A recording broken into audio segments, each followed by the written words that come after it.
Pero el caos que generó Donald Trump en el Fondo Monetario está complicando la negociación, lo adelantábamos ayer, del Fondo Monetario con Argentina. El país quedó corrido de la agenda de prioridades en la antesala de la reunión anual que el FMI realiza junto al Banco Mundial. Estados Unidos sigue sin nombrar a su representante en el organismo y quedan los países reticentes a conceder un nuevo préstamo. La arquitectura financiera occidental se sacude con un samba que juega a descarrilar. Donald Trump originó una confrontación a cielo abierto con el Fondo Monetario. La titular del organismo rechazó inmediatamente las medidas del gobierno norteamericano y alertó sobre un riesgo global de recesión. El choque entre el gobierno de Estados Unidos y el FMI pone en jaque el ordenamiento económico de Occidente. Si el mundo se encamina a una guerra de monedas, el FMI es justamente el organismo que debería prevenir tal dinámica. Sin embargo, el detalle es que su principal accionista, Estados Unidos, es justamente el que parece tener por objetivo tal conflicto, dice un informe de la consultora PIQ, fundada por el exministro de Economía, Emanuel Álvarez Agis. O sea, ¿qué es lo que dice Álvarez Agis? Nosotros confiamos en Estados Unidos, pero Estados Unidos no quiere saber más nada con el Fondo Monetario Internacional. Y está complicado eso. Claudio Loser, ex director del Departamento del Hemisferio Occidental del Fondo, dijo que hace 3 semanas yo hubiera dicho que esto salía rápido, que iba a haber un acuerdo al nivel de staff del fondo y que después el acuerdo iba a salir en una semana, pero ahora esto está complicado. El enfrentamiento de Estados Unidos contra el resto del mundo dejó en una posición muy incómoda a la Argentina en su negociación con el fondo. La estrategia del equipo económico era destrabar un nuevo desembolso a partir del apoyo de Trump. Podría tratarse de una carta ganadora, porque como la potencia del norte tiene el 16,5% de la participación en el organismo, esta mayoría le otorga poder de veto. Le siguen Japón con 6,14%, China 6,08% y Alemania con el 5,13%. Los socios mayoritarios que le siguen a Estados Unidos son los más reticentes a entregarse a un nuevo pacto con Argentina. No quieren terminar en la biblioteca. Son tipos que acceden a ser funcionarios del organismo por reputación, consideró un técnico de carrera del FMI. Lo concreto es que la Argentina suscribió 23 programas con el Fondo Monetario desde 1956. Sí, fue el gobierno de Aramburu el que volteó a Perón, el que nos metió en el Fondo Monetario. Ninguno de ellos llegó a buen puerto. Tras el fracaso del préstamo concedido al gobierno de Mauricio Macri, la entonces titular Christine Lagarde y el responsable del caso argentino Alejandro Werner fueron expulsados del organismo.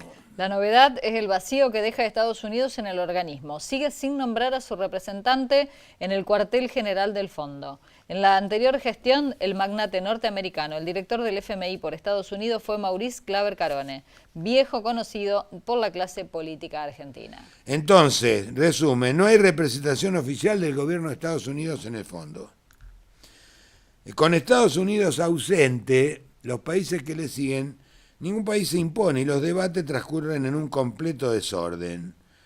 Se han modificado las reglas de juego del comercio internacional que encaró Trump, convulsionó al Fondo Monetario, el fondo está preparando la asamblea anual de primavera que hace junto al Banco Mundial. ¿Hoy qué día es? 8, el 21, y dentro de 11 días tienen que preparar la asamblea general. No es una buena situación para la Argentina.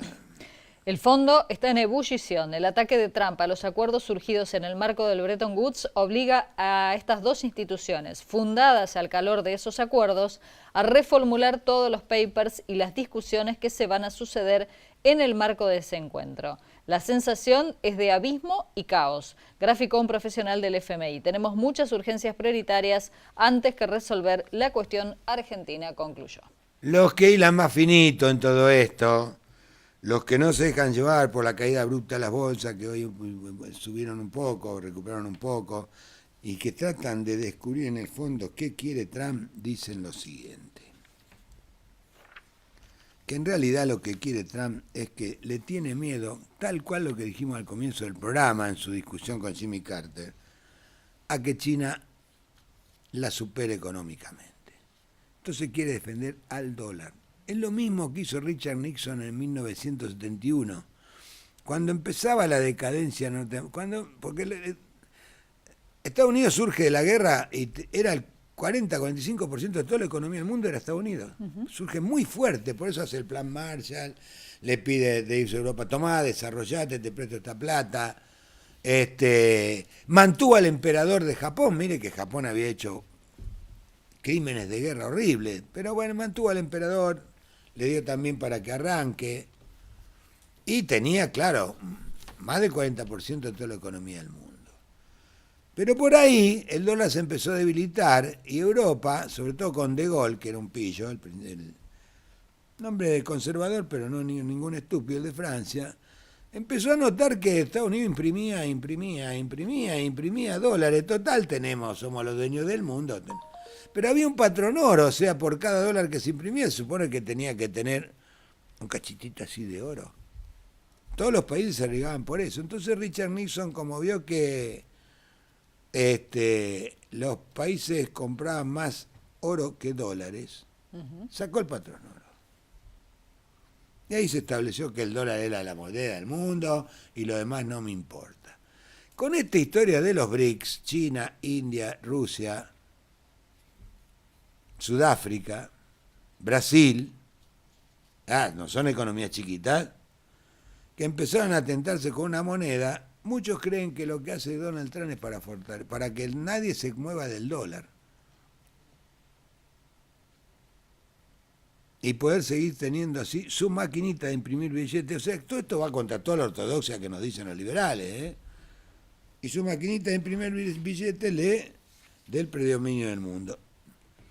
Algunos se han avivado y han entendido ahora por qué hace 10 días Japón presentó una moneda digital a la cual adhirieron varios países de Asia y varios de África, el 30% de la economía del mundo. No es la mitad más uno, pero